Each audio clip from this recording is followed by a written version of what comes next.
the Guardian Alliance, which is a group of beings that come from other dimensional systems, but also other systems of our third dimension. Some of them are extraterrestrial, some of them are metaterrestrial, and some of them are ultra-terrestrial, which means they're completely outside of the framework of time and space as we know it.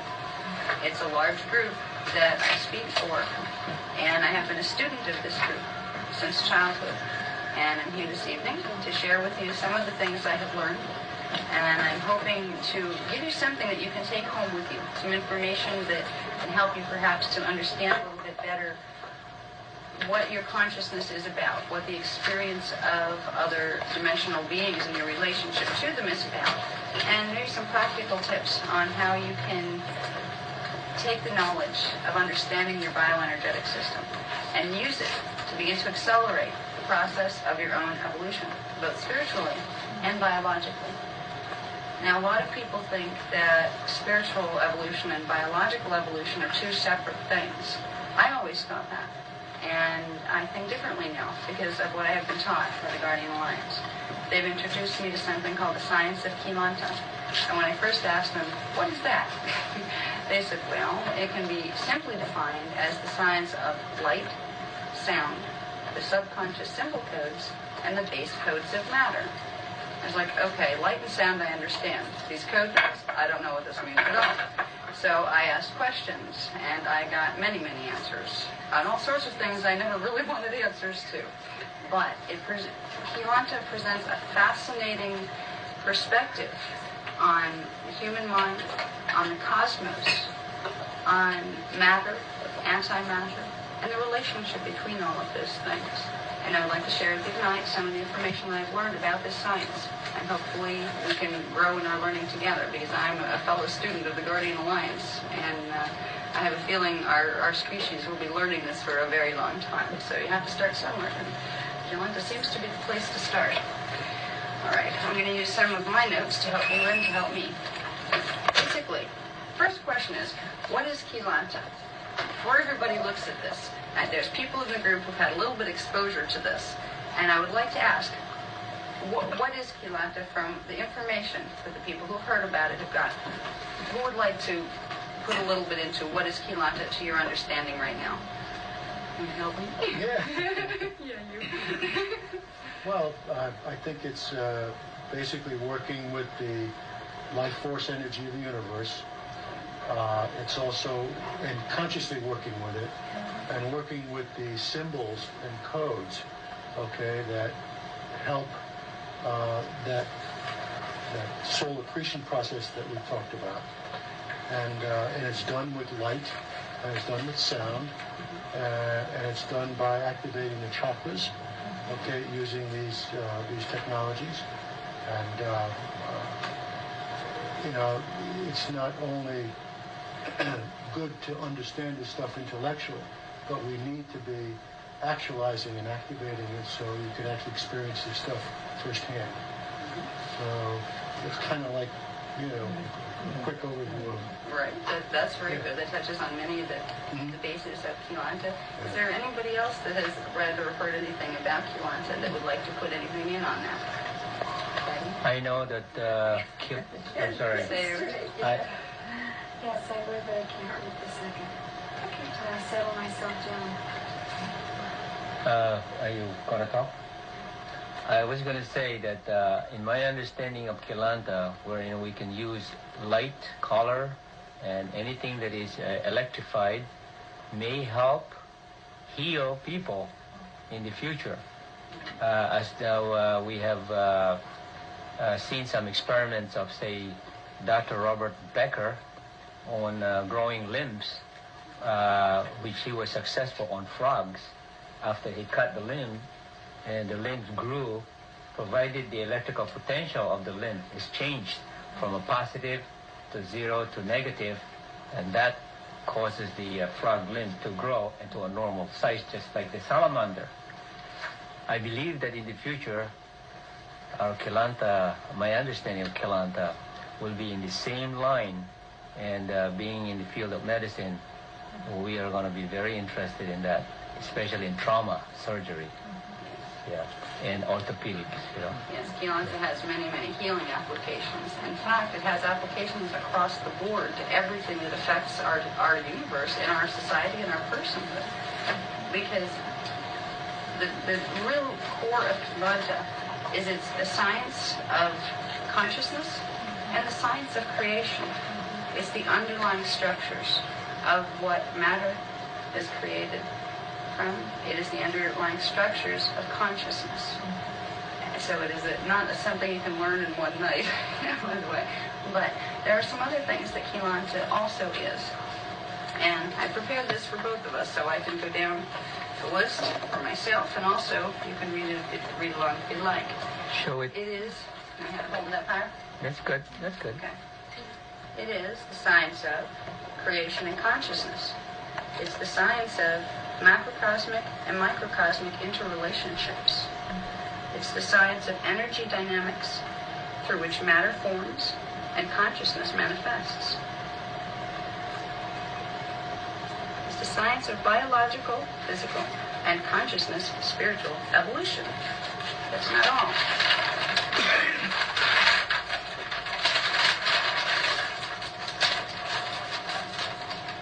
It is the science of humanity's relationship to its source and the cosmos. It is the science of the construction, perceptions, and potentials of the human organism and consciousness. It is the science of the structure of the multidimensional universe and humanity's multidimensional identity and humanity's relationship to other sentient life forms within the multidimensional universe. Keylontic is all these things, and it's more. It is the science of the human soul and the family tree of consciousness out of which all of us emerge, which is something not too many scientists know here. That sounds like something that would be found more so in the realms of religions or churches. But in truth, there is not a difference between science and religion. We only perceive it to be here. Science does have a soul, but it hasn't found yet. And Keylontic is the place where it can begin to find that soul. Okay. It is the science of DNA activation, genetic imprinting, cellular memory, and transmutation of form. Through understanding the dynamics of Keylontic, we can literally change the way our DNA operates. And the DNA governs the structure of our physical body. And our physical body will determine what type of consciousness we are able to bring into our minds, our conscious minds, while we're here. There's an intimate connection between spirit, your spiritual aspects, which are your higher dimensional aspects, and consciousness moving through the body. Because you can have a wonderful level of development of consciousness in the higher dimensions, but if you have a neurological structure that is not able to handle the current of all that electrical information, you won't have access to it on the conscious level. So the science of Keylontic gives us tools and understanding of our parts enough that we can start to expand the potentials of our body, so we can bring in more of our consciousness and awareness, so we can bring in more of our soul into manifestation here.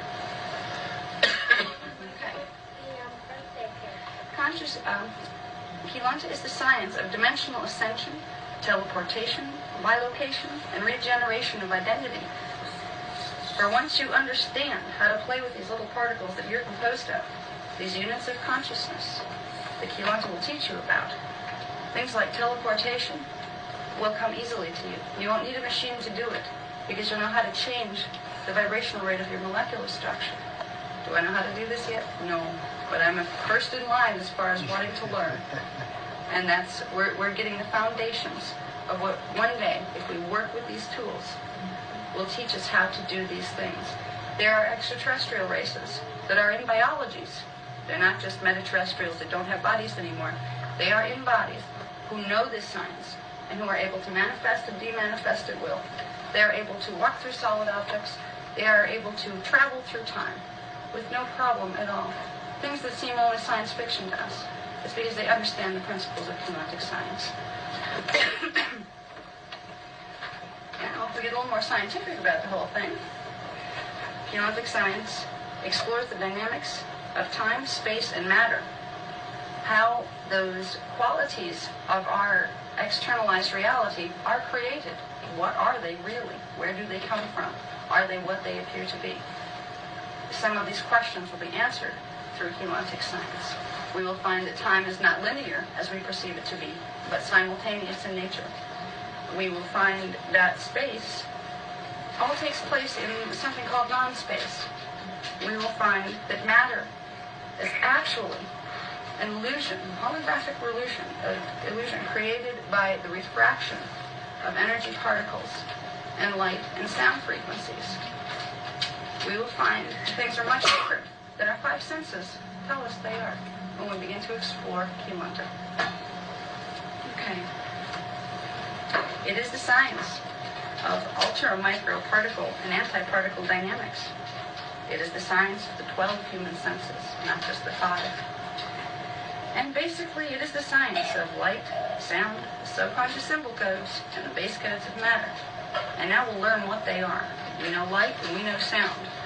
But what are subconscious symbol codes? And what are base codes of matter?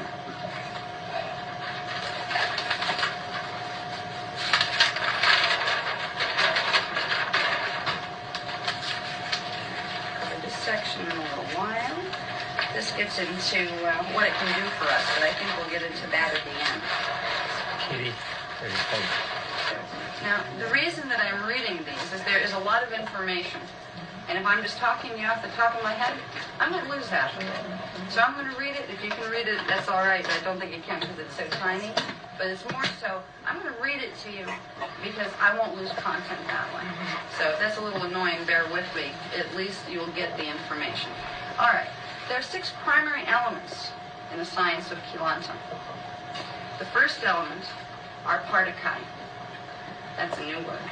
Okay.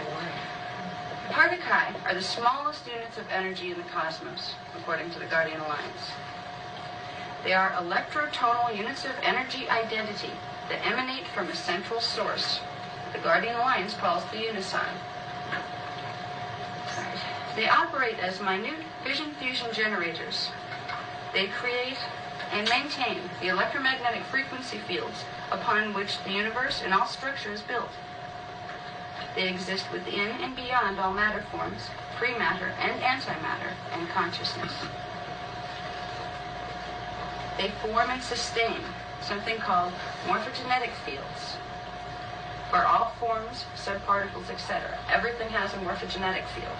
And a morphogenetic field is a basic energy field, energy structure behind its manifest form that allows that manifest form to keep its shape. And everything in the universe, every little particle, subparticle, has one. And particae are what they are. Groups of particae form larger morphogenetic fields like the ones humans would have. But even a particae represents a morphogenetic field itself.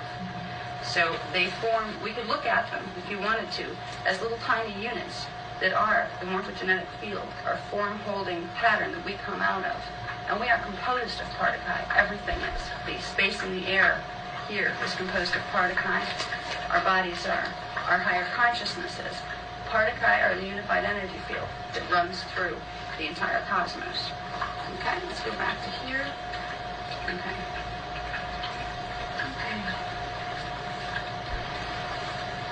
Particae are units of electrotonal consciousness. They are the organizational intelligence within all things. In spiritual terms, they are the living units of conscious identity and energy, particles of the consciousness of the unisign, which some people call God. We are made of these things. People think God is somewhere out there, someplace away from us. We are made of the substance of which that being is. These particae are not just energy units, they're energy identity units. They are conscious, and they have consciousness. They will group to form different types of consciousness and awareness. They don't think in terms like we do, but we think because we are composed of them. So in spiritual terms, the particae are our direct connection and continual connection to a centralized source that we may call God if we're comfortable with that. And if not, the unisign works. It's an energy identity. It is a central source of creation. And we take place within it. It's not out there somewhere. spiritual reality is taking place within it. And this is one of the things you'll learn in Keylontic. You will learn the scientific parts of it, which a lot of spiritual people go, oh, that's not important. And then you'll learn the spiritual parts of it that a lot of scientific people say, oh, that can't be because spirit's not real. Hopefully through Keylontic Science, we can learn that yes, spirituality and our spiritual identity is as real as the identity of our leg or our arm. They are the same substance. They're composed of the same particles. And those particles are particae. Okay, now there are two types of subparticles that are formed from the particae. First one we'll call the particum. Okay, it is a particae unit. It's considered a particae. But the particum particae is slower moving, and it contains half of the electrotonal, which is electrified sound thrust or force, of its twin. So we have a particum, and the particum has a twin. The particum moves half as fast. It pulsates half as fast as its twin does. Okay. The particae is a subunit. The particum is a subunit of the particae. They make up particles in our universe. They're the little tiny units that make up our subatomic particles, and the smallest known particles that we would have would be composed of particum particae. All right. There is another type of particae that are called particae. The particae are antiparticles to the particles that we are composed of. This implies the existence of a parallel universe, a parallel self, and a form here is a particum form, and it will have its twin reflection that moves twice as fast, vibrates twice as fast in a parallel dimensional system, parallel universal system. We have 15 dimensions in our system, and so does the parallel universe. And it's not like they're way over there someplace in another universe far, far away. These two universes are intimately intertwined. They are taking place in the same space, but on different pulses of consciousness. So we perceive one set of pulses here, and we don't see their set, and vice versa. Okay? Now, let's see. Particae cycle. Okay? The Guardians call this cycling. The particae unit is a unit of electrotonal thrust that comes out of the unison. It gets projected into the 15-dimensional system. Okay? When it intersects with the 15-dimensional system, it undergoes fission, and it breaks apart and replicates itself. So it starts out as one, undergoes fission when it hits the frequency bands of the 15-dimensional system, and then it replicates itself, and the original breaks apart. Okay? So now, the original pattern of that tone remains in the replication, so it's never gone. Okay? The one that broke up first, the replicable is the original pattern. The one that came in first breaks up into two pieces, a particum and a particae. They are created at the same time. Okay? They flash on one in our universe and one in the parallel universe. And our particles were made of an infinite number of them compose our bodies. But this is what they are doing so fast that we can't perceive it. So they break up into the particae and the particum. They manifest into the dimensional fields. And then because this one, the particae, has twice the amount of thrust, of force, and it's moving away from the morphogenetic field, just like this one is, it starts to tow the particum. It makes it spin, reverse direction, and go back to fuse with the morphogenetic field. So the particum particle here flashes off in our universe, and it goes back into the morphogenetic field. It expands the morphogenetic field, adding to it. Then this becomes more of a thrust than what the particae is. So it pulls the particae, makes it spin, pulls the particae antiparticle back in, and it fuses with the particum particle inside of the morphogenetic field. Now both our particle and our antiparticle have flashed off. We have disappeared momentarily. Then this act, as they fuse, it creates, as we know, when something fuses, it releases a burst of energy. It sends a quarter of its thrust back toward the unison, creating something called a backflow, which is a current that pulls away from the dimensional matrix that we're in. Okay? This would be the current that would take us back home to God, if you want to look at it that way. When it creates the backflow, that sets off another act of fission within the morphogenetic field. And again, the ones that come together will start to cycle again, and they'll do this again, and they'll break apart again. So they're constantly flashing on together, then the particle flashes off, the antiparticle flashes off, they replicate, create a backflow, and flash on again. And this is happening so fast. I believe the particles, what did we come to? It was 3/100ths of a second in the third dimensional particles. And some of them are much, much faster than that in the higher dimensional frequencies. So we are composed of these structures. Most of us have no idea we're composed of these structures. And most of us don't know that we flash on and off. Where do we get one between these flashes? Was my first question. If I'm flashing on and off, it's happening, too fast for my senses to see. Where am I going? When I demanifest, am I just gone or what? No, we return to our original pattern, the morphogenetic field out of which we came, our original identity that has all of our parts in it and all possible versions of our parts. In the 15-dimensional matrix, which I'm not going to go into too heavily this time, or I'll never get to the end of what I want to get into, but the morphogenetic field for the particles that make up, say, our bodies, these are D1 particles, first-dimensional particles, they would have their morphogenetic field in D15. Are what we call our emotional bodies, or it's actually the elemental body, the complex elements that form the matter in our bodies that help to form it. That is our second-dimensional aspect of particle, or particum in our universe. The morphogenetic field for that is in D14. So there's a correlation between the levels of our particle here and where our morphogenetic field is in the higher dimensions. And we'll get into that in another one. But it's enough to know that we're made of these things that most people don't even know exist yet. And they hold the key to our consciousness and to our perception of matter, space, and time. Okay. Good. The second primary element of Keylontic Science is a particle grid. And this brings it a little bit home, brings it down to where we can understand it a little bit more. It's something that we have, and it's a grid, okay? A particle grid is composed of particle units. In our system, is a particum grid. It's made up of particum particles. In the parallel universe, it's a particle grid. But what a particle grid, whichever side it's on, is, it's a grouping of particle. Particle group by like polarization. That means particums will group together and particle will group together to form more complex structures. The first thing they'll form are strands. They form strands of electrotonal energy units. Those strands group to form grids. If you take strands and cross them this way, this way, and this way, you get what looks like a little carpet of light that's made of little fibers of light. And that is the unified field of energy that exists within everything and through everything and connects us directly into our source, of which we emerge. It connects us right to the unicide, connects us to each other. Okay, so a particle grid is simply, you can look at it as a carpet of light and sound.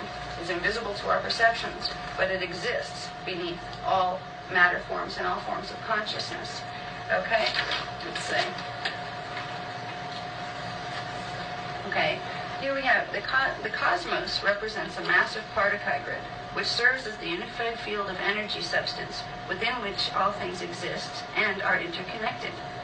All beings and matter forms have personal particle grids, which are formed within the grid of the unified field. Energy and identity perpetually circulate from the unicide into the dimensional systems and back again through the electromagnetic fabric of the particle grids. They are electromagnetic fields that are created by the cycling of particles that are the first level of our individuation of form. You could look at it that way too. Even though there is a unified field of them, when they start to build up and group into more complex structures, that's the first level of the creation of a human body or any other body or a matter object. So we have a particle grid. Now, each human and object in our system has a particle grid composed of particum units. And it also has a particle grid in our parallel universe, which is the grid of our personal double or twin. So we do have a twin that is our same body pattern. It's evolving on a similar course of action. in a system that moves twice as quickly as us. It pulses twice as fast. They have more consciousness within their bodies than we do because they vibrate faster. And if we can learn to move our consciousness into union with theirs, we expand. And that is the process of evolution. Okay, now, the process of biological and spiritual evolution is the process of progressing from lower dimensional reality fields into the higher fields. This is done by pulling higher frequencies, particle grids from the higher dimensions, into our particum-particle grid. As we do this, we are progressively merging our particum grid with the particle grid of our twin. We are literally, as we evolve up the dimensional scale, you have the two separate particle grids, okay, the particum and the particle, we in our double. We are merging up further, and as right now we're in the third dimensional frequencies. We're actually composed of D1, physical body, D2, the emotional elemental body, and D3, mental body, where we have our line of focus. We are united with our double up to that degree. We still have from the fourth dimension to the 15th to unite with our double. And we are literally merging consciousness, but also merging DNA. And we are taking what is taking place in seemingly two separate spaces, two separate pulses, and merging them, which creates another type of pulse. It creates the whole pulse, which takes you completely out of the illusion of matter on both sides into the next level up. And it is hard to describe. You know, they've been teaching me this, the guardians have been teaching me this for a number of years, some of these principles. And it's still hard for me to put into words how this happens, but I feel it. All right, I feel the process taking place. A lot of people have mystical experiences or strange experiences where they know they're someplace else too. Some people, especially people who've dabbled in like psychic development, that kind of stuff, they've run into experiences where they saw themselves and they felt themselves inside this double of theirs, and they couldn't figure out, what is this double? Where does it come from? This is where it comes from. One person who experienced that very consciously was Jane Roberts, who channeled the Seth material. She would look on her wall and she would literally see an image of another space and time, and she would be in a library. Her double would be in the library reading, and she would translate what her double was reading into material to write here, which was a kind of neat little trick. And this is what we can learn to do once first we realize we have this double. And then we realize we're intimately connected to it. We can learn exercises that will help to speed up this evolutionary process and help the merger with the double. Because ultimately, when you merge all of humans can hold 12-dimensional frequencies in the body. After that, you would not be in human form anymore. You would evolve out of biology completely. Okay? But as you're evolving up from the first dimension up to the 15th, you're progressively pulling together with your double. When you get to D12, you basically turn into what would appear as a ball of light. Okay? If we were to see it, it is a ball of electrotonal frequency, and it is consciousness, and it is identity. That is where we started. Before we ever came to this place and found ourselves running around in matter-form bodies, we existed in these states of pure cognition. So it's not as if it's something foreign. Keylontic is not something foreign to us. Our cells know what Keylontic is. Okay? So it's time that our conscious minds became aware of that process. So the third primary element of Keylontic Science are Keylons. That's where it gets its name. Okay? Now, a Keylon is a dimensionalized particle composite that forms within and around the fabric of the particle grids. Okay, once the grids are formed, let's say our particum grid, the strands pull together and they finally form a grid. Well, particle grouped by like polarization, those grids are going to pull in more energy. They're going to pull in more particle units or particum units in ours. These units build up within the grid. As you can almost imagine it like dirt building up in the fabric of a garment or something. If you put it under a microscope, you could see the little pieces of dirt embedding themselves in the grid. Well, Keylons do this. More and more particle group together to form clusters. And these clusters become what are called Keylons. Now, Keylons don't just group without a pattern. They group following certain geometrical, mathematical laws. that apply to the way that the dimensions are structured in the whole bit. There's a set order to them.